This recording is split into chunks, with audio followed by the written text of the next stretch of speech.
Well, that took a bit longer than I expected, actually. Sorry about that, ladies and gentlemen. Welcome to Integrity Live. Tonight we have got on the show Ryan Swain. How are you doing? Hi, yeah, I'm really good, thank you. Thanks for having me on. It's great to be on. Thanks for giving up your time tonight. I know you've had a busy few days.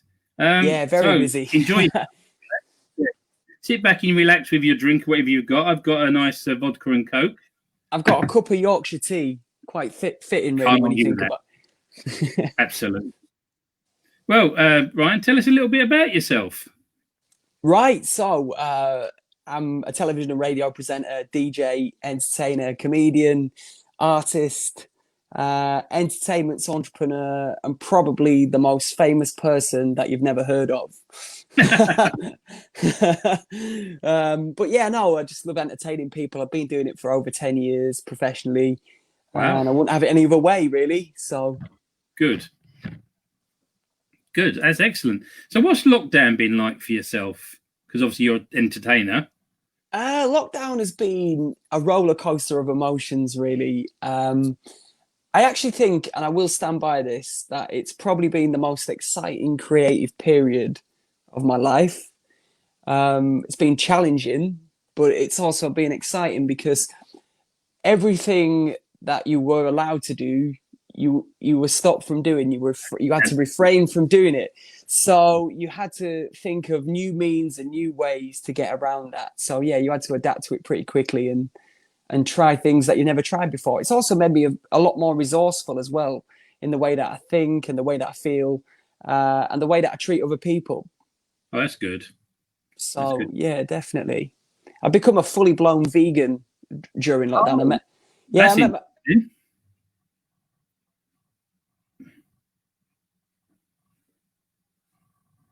To me, other than my two children, of course.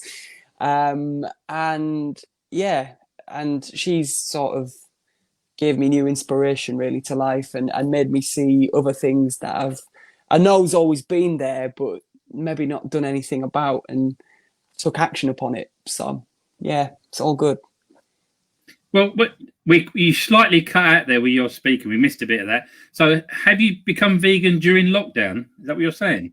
Yeah, so well, I met Crystal was a vegan when I met her, and by no means did she ever try and push anything on me or influence me to do it. But we live together now, so everything she cooks looks delicious, and it's all plant-based and very nutritious. I was going through a very tough time with my personal health myself. I've got a liver problem at the moment, which isn't great. So yeah, I just wanted to try something different and try and be the best me, live my best life. So changing my diet was probably one of the best things that I've done this year in terms of the way that I live. I mean, I feel slightly more energized and I feel better for eating plant-based products. So yeah. Good for and you. Fundamentally, you're doing something nice, aren't you? You know, saving the world. Yeah. Well, I've got quite a few vegan friends and vegetarian friends, and like you say, they've never pushed it onto me. But Leo and I have actually been to a couple of vegan restaurants with people and enjoyed the food as well. Yeah, definitely. I think it makes you want to get more creative in the kitchen when you know that you can't just put anything in it. You've got to really think about what you're doing, and yeah, it definitely makes you, get more creative with food, and it's tastier.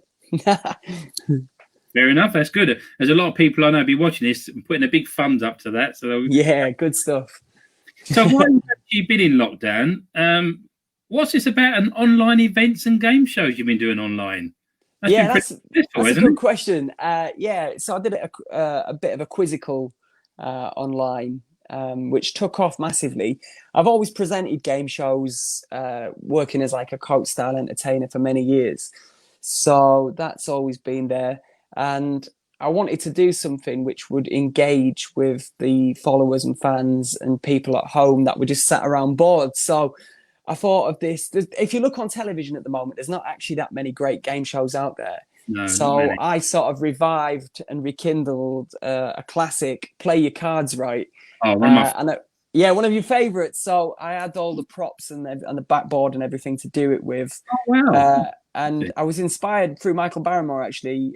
As a kid, I always used to look up to Michael Barrymore. I mean, my family brought me up on him. Great stand-up comic and a very good presenter, all-round entertainer. And he was doing something very similar online, which was Strike It Rich, sorry. He had like this board game and he was interacting with fans and playing along with them at home.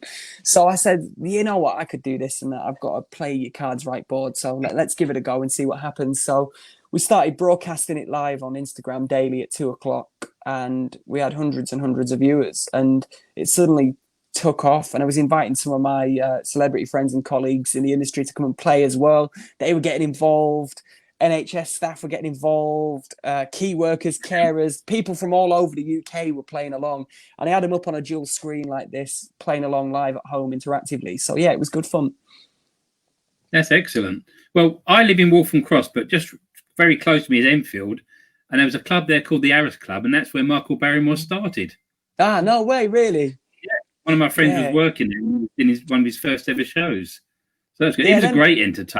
A fantastic entertainer. And you know what? It's a sad thing because even if lockdown hadn't have happened, that kind of variety, sort of traditional entertainment is sort of a thing of the past, sadly. And you know what? I've always stuck true to my roots with it because it's kind of what I've been brought up on, and it's always something that I've aspired to do.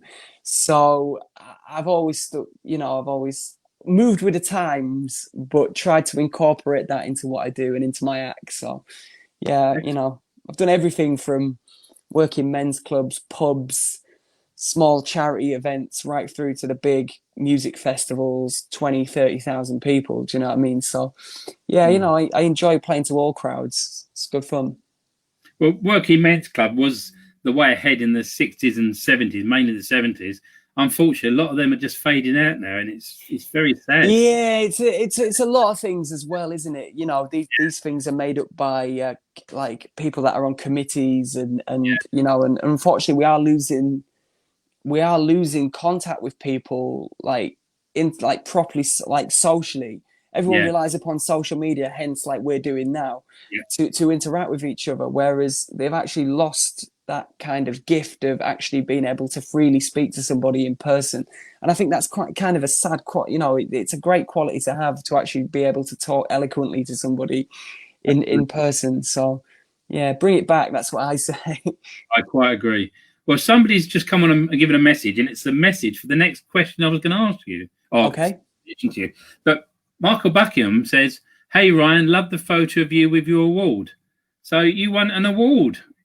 Well, when was the award? When did you win it? Was it?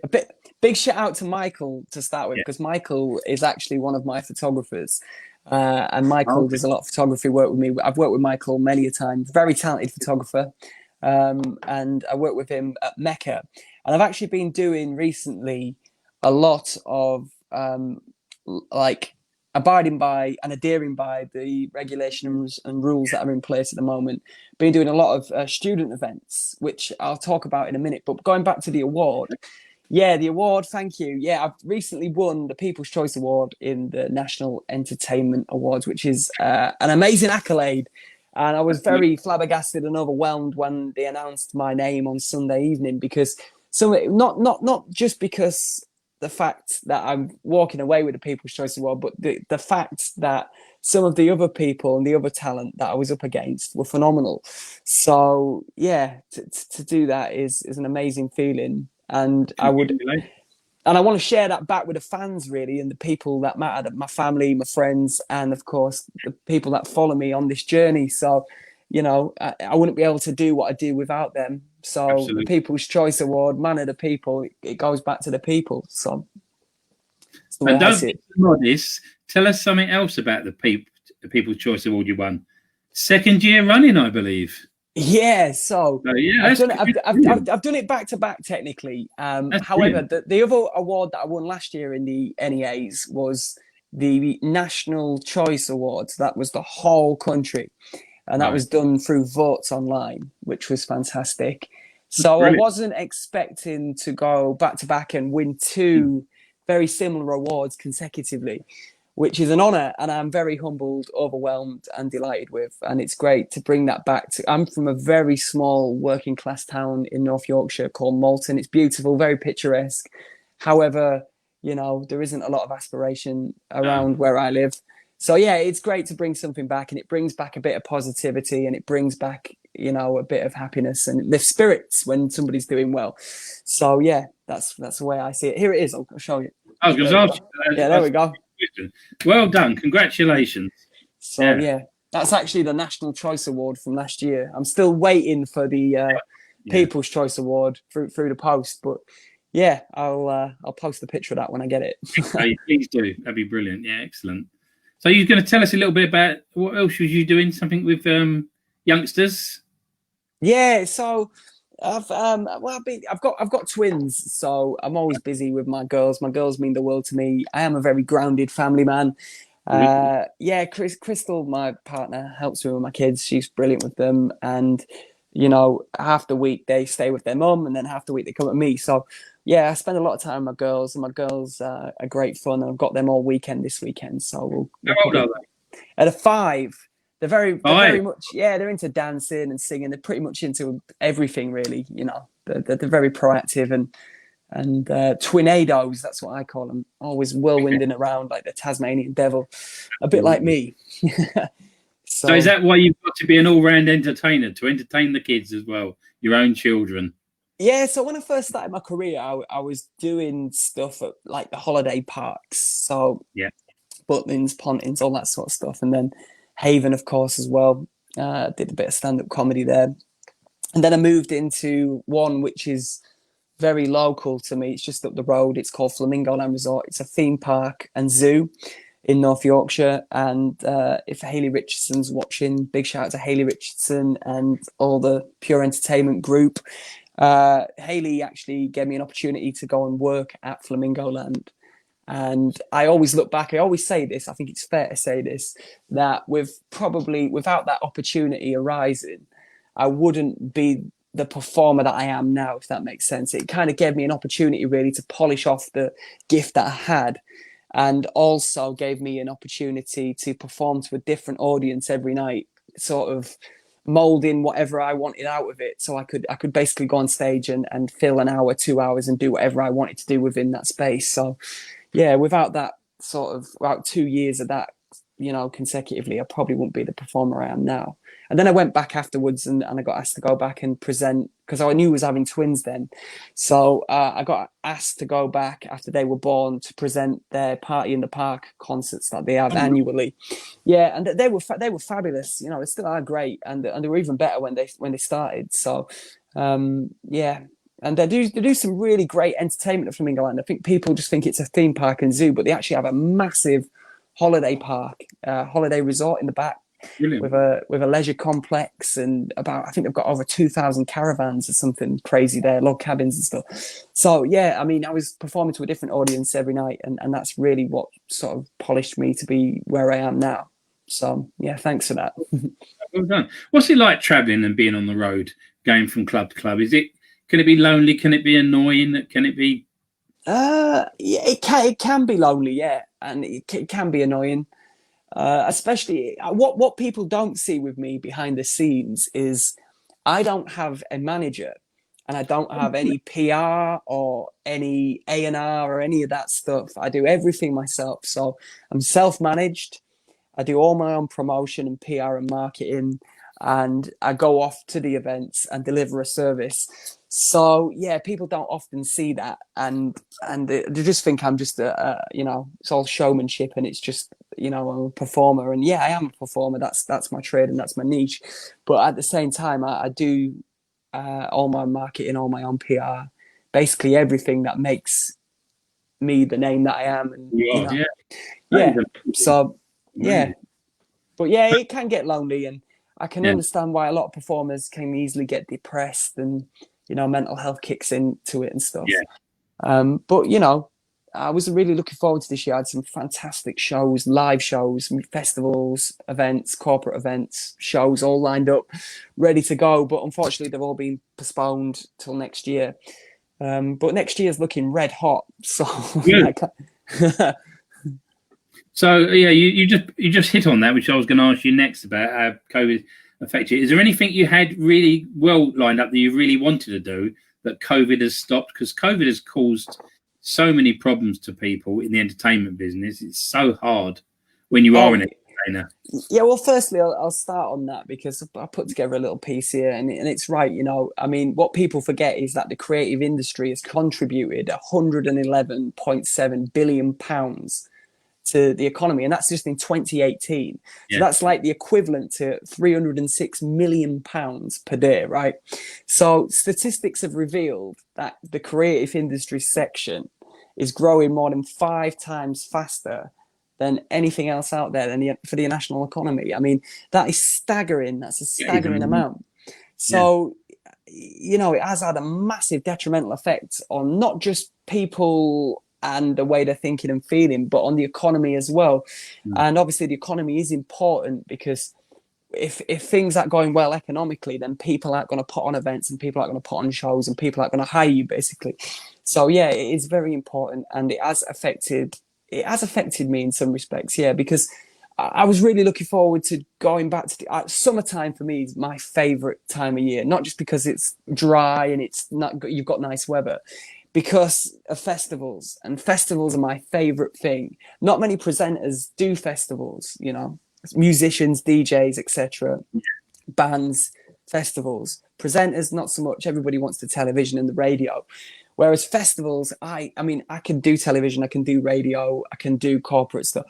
Festivals for me, hands down, my favorite thing, because everybody is buzzing and everybody is there for one reason, and that reason is to let themselves go and get lost in the music and the entertainment. So no, quite agree. I can't understand why the government haven't put enough money into the entertainment industry, because people say COVID doesn't exist, right? COVID hasn't happened.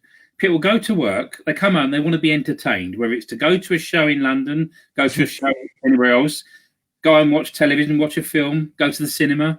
And the entertainment is, what you've said, is so big that I really don't understand why the government haven't said, look, we've got to help these people out and just make sure when this is over, they're there to carry on.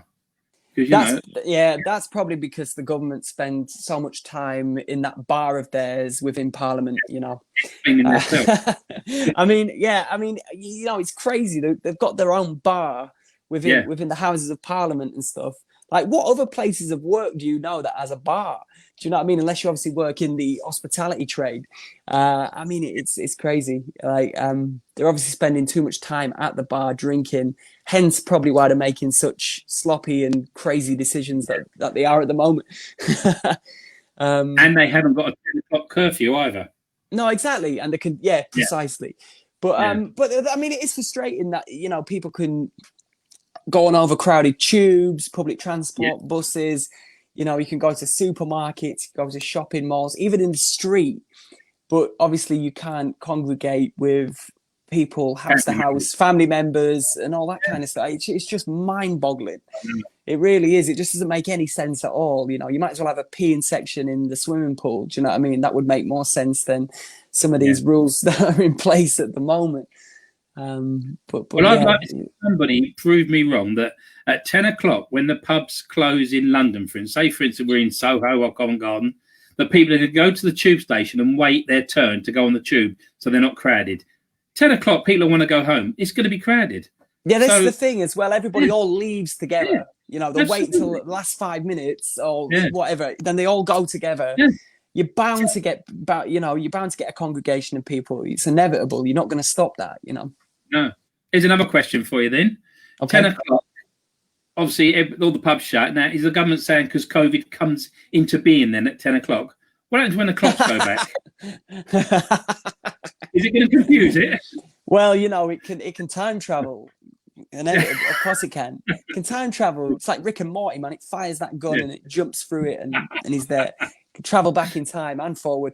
However, though, it's on a serious note, I do believe there is such thing as COVID-19 and coronavirus. Like, a lot of people are very skeptical at the moment, and they're on the fence and they're like, oh, is it a scamdemic? Is it real? Is it a hoax? I don't believe it is a hoax. I do believe that it is a real influenza, and I do believe it is a real virus. And I do believe that it could potentially kill you if you are vulnerable. However, what the government should be doing at the moment, and us as a society, is we should be shielding the vulnerable people. And we should all be trying to get our lives back on track. The people that can, that's what the government should be doing, not sort of scrutinizing and pinning people back to do what they want them to do. They should be working with us to try and get everything back running smoothly and swiftly as soon as possible. Absolutely. Well, I love the entertainment business. I've got friends that are musicians, friends that are actors, etc. And I just miss all that. I miss going to a small club in Camden, watching a band play. So, we've got to keep exactly going. And that's another thing as well. It doesn't matter where you are from, who you are, whether you're big time, small time, whatever. A talent is a talent, and if you get an opportunity to express it and you're performing for somebody, then I would say to anybody, go and support them, go and watch them. Do you know what I mean? Like, get involved. I'm the same. I go before COVID. Me and my friend Vass, we used to go to the Camden all the time to go and see young bands performing, and we got to know some of them quite well. And this was going to be their year of taking off. Unfortunately, it's been horrible. But that's another thing as well, is that people are going to be very disheartened. There's going to be mass rates in depression and mental health and well-being, suicide, all the negative stuff. But people just really need to try and hold on to whatever positivity that they've got left, really, and just see it out. Because I do think when it all dissipates and goes away, there's much anticipation for events and music and arts and performance and things that really take you away from reality. So your services will be needed. I can guarantee it. And anybody that is feeling bad out there, please talk to someone. Yeah, exactly. Yeah, that's another thing as well, is that people are so under the cosh as well. They think that it's a taboo subject to be talked about, and they won't open up to you. Men especially. Men are probably, if I'm honest, guys are the worst in some respects. That they really. That's true. They just don't know how to express themselves, some of them, and it's a real shame. All you've got to do is talk in any ways that you can to somebody, a friend, a partner. There's even hotlines you can call these days, so anonymously. Yeah, it's true. You got a message here, Ryan? Okay. Joe Purdy? Yeah, okay, great. Yeah, Joe, yeah. Yeah, well deserved. And also said, I miss the West End so much, especially Wicked. Yeah, Wicked, great musical. Joe's great. Joe's a great advocate for a thing that I've got, which is called ADHD. As you've probably seen, if you watch this video back, I've probably moved about more times than anybody that you've had on this show. Emotion blur. But yeah, ADHD, basically attention hyperactive deficit disorder. It's something that I was born with. I got diagnosed quite late. My parents knew that I had it, I believe, from a young age. However, they never did anything about that because they didn't really feel like they had to. They didn't feel like it was necessary. Not because they didn't want me to be diagnosed, but because I wasn't potentially doing anything what was causing harm to anybody or myself, if that makes sense. However, I was very disruptive at school. I was by no means an angel at school. I was quite mischievous and very a bit of a class clown, bit of a joker. I'm nothing in malice in me, but I was. I used to like being the class clown, which resulted in me getting kicked out of school. Actually, yeah. Well, they gave me an ultimatum. They said, "Listen, we can't, we can't keep having this kind of behaviour in the school." So they put some options in front of me, and one of them was to go and join a college course a year earlier than I should have done after school, which turned out to be probably the best thing that I ever did in my life, because I managed to catch up with like nearly 2 years GCSE coursework. So I got all my GCSEs out of it and managed to get myself onto a proper college course into performing arts that I wanted to do. So yeah, it was definitely the best decision, and everything happens for a reason. And that them were the cards that were dealt for me at the time, and I took them.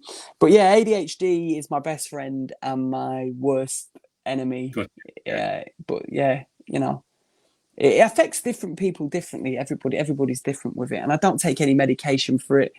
you know, I've just over the years, it's not been easy at all. You know, you No. get sort of on the spectrum, you get all aspects of every kind of mental health problem there is out there. You know, you feel those emotions, and you have to live with them. But and but the ADHD thing, it can come out of the blue. Some days you could be, you know, you're pulling my legs out through the ceiling back into the room, or I'm, you know, digging a grave. You know, that's the reality of it. And but you know, I've learned to live with it, and I've learned to inspire others and help others get Good for over you. it and deal with it. So yeah, you know, and there is a lot of help out there. Joe's a massive advocate for it, and there's loads of little groups and fantastic little things out there which you can follow on Instagram and Facebook, social media and stuff.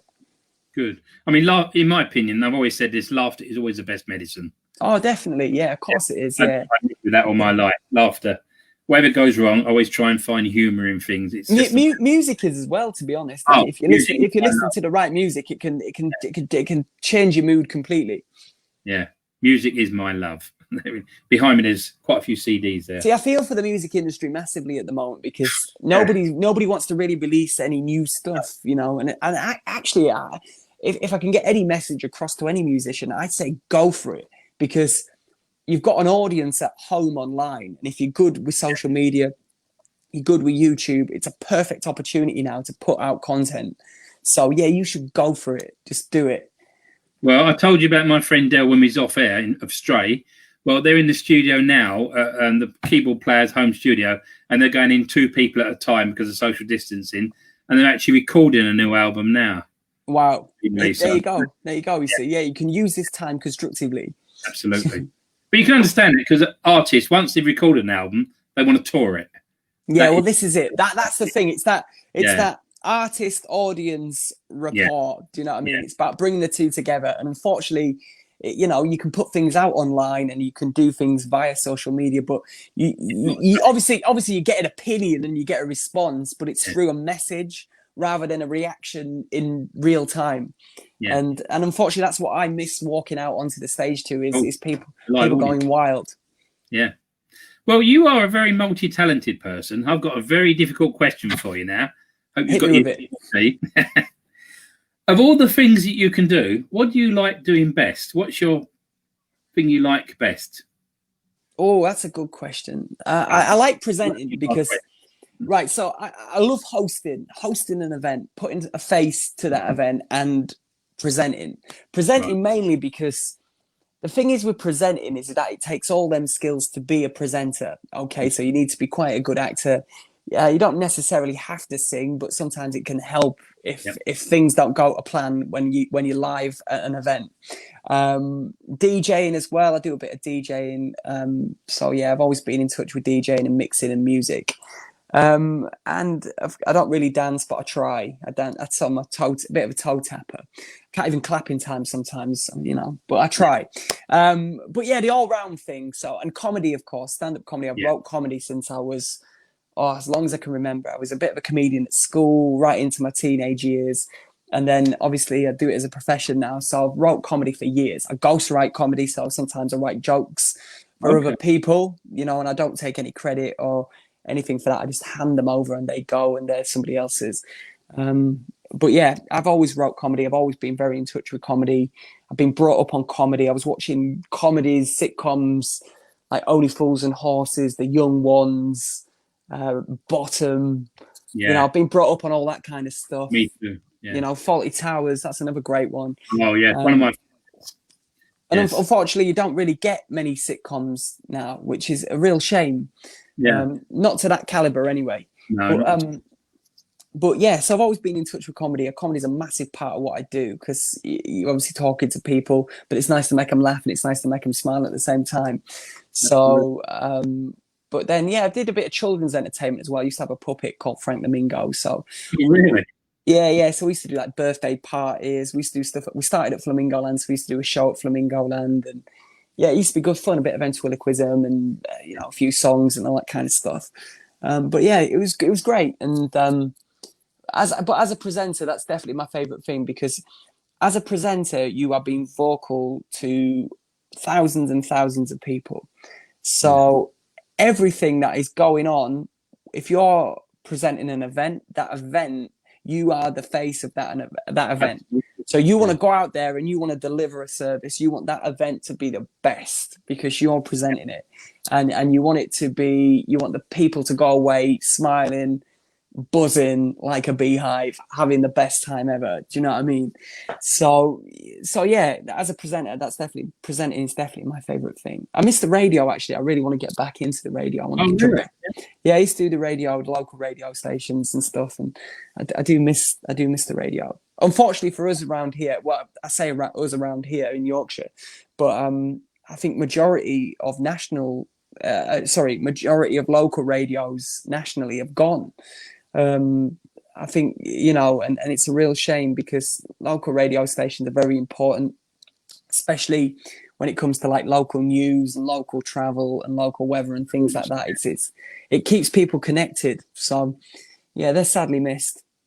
Absolutely. Well, we still got Alan Partridge out there. So yeah, bit of Steve Coogan. What a character! What a character! I like Steve. Let's say COVID has gone away. We've had a good time. It's all gone. All the bad times are gone. Where do you see yourself in about, say, 5 years' time, if everything's back to normal? 5 years' time. Yeah. Wow. Okay. Well, mortgage-free, living with Crystal and my kids somewhere nice. That would be ideal. That would be the dream. However, career-wise, I'd love to have my own talk show. A bit like this. Yeah, definitely. A bit like this, but more so like I used to host a lot of events, corporate events around the country called An Evening With. There was a bit of a frenzy for them at one point a few years ago. And they're a bit like a sportsman's dinner. I've done ones with sports stars, but I've done exactly. And I've done ones with celebrities and certain politicians and people in the public eye. And basically how their events work is they pick a face. So for example, when I did the sports ones, we had Tyson Fury. So they would get Tyson Fury. He would come for an evening to an established venue, a theatre or working men's club, etc., something along those lines. And they would have tables. You would buy tickets to have a meal and drinks. And then there would be an interview, and I would sit and interview the star for over an hour, talking all about their life and the career and the highlights and all that kind of stuff. So yeah, I gained that experience doing them events for years and years, and then I kind of thought this would work on television. And then Piers Morgan picked me to the post, with his life stories. But that's something very similar would suit me really well because I like people, I love people. Me too. And I think it's, as well as all the sort of jazz hands behind it all, I think it's good to get up close and personal to people and find out what's really going on in their lives. Do you know what I mean? Absolutely. Well, especially really predominant sort of prolific figures, you know what I mean, that have an influence on other people. Absolutely, yeah.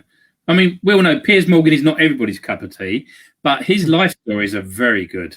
He's not my cup of coffee either, but no, but he does well with them life stories, I must admit. Yeah, life story shows are really good. Yeah. They're really tactful in the way they're produced, and he's actually, I'm going to say it, he's actually quite good on them. He is. So yeah. Excellent. Well, we're going to be winding this up very short. I'm going to ask you one question in a minute, but would you want to give people your links to your sites, etc., how they can get in touch with you, follow you, etc.? Yeah, sure. So I'm very active on Instagram at the moment. Instagram at Ryan Swain _official. Alternatively, I do use Facebook quite a bit. You can find me Facebook, just Ryan Swain. And same with Twitter, Ryan Swain on Twitter. I don't really tweet much these days. No. But yeah, Facebook and Instagram, very active. Good. Well, people should be following you because you've been a great guest. Thanks for having me on. No, it's been a pleasure. And as you know, we're called integrity. So the question is, what does integrity mean to you? Good question. Integrity to me, it means self-belief, staying loyal and true to yourself. I think integrity is something which everybody wants to have, but not everybody has the willpower to deliver.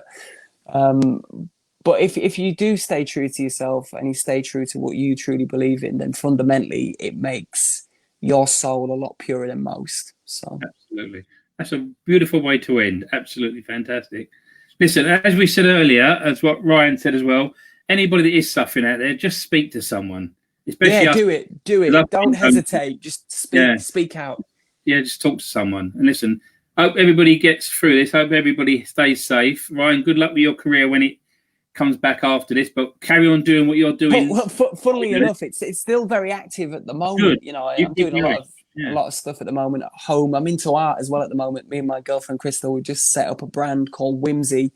Okay. I can't tell you too much about that, but basically it's all hush hush at the moment. But we are going to be launching some products very, very soon. Very exclusive stuff. All very economic, all very eco-based, and it's all eco-friendly stuff. So, yeah, check it out. Whimsy online. Well, Crystal has just said, "What an angel." Now, is she talking about me? I don't know. I'm the devil and an angel. No, you carry on being you, because you're a fabulous person, absolutely fabulous, and what you do is absolutely brilliant, keeping people entertained, especially what's going on today. So you carry on with that. We'll have to get you as a guest on my Instagram live, and we'll get you up on, because I am going to be launching. I'm going to announce this now. I was going to do a video and do it, but I'll just do it over here. It gives you something. I'm actually going to bring back the game show in a couple of weeks to Instagram live. It's not going to be play your cards, right? It's got to be high, low bingo. I've been wanting to do this for a while. Basically, the same rules, same principles as play your cards right, but using bingo balls and a bingo machine instead of cards. So yeah, there will be some prizes up for grabs, and we will have some celebrity guests joining us, and it's going to be great fun. Instagram live, Ryan Swain official. Okay, we'll look out for that. Again, thank you very much for being the guest tonight. No, thanks for having me on. And have my pleasure, and have a great weekend. Thanks, guys. Stay safe, stay blessed. Thank you.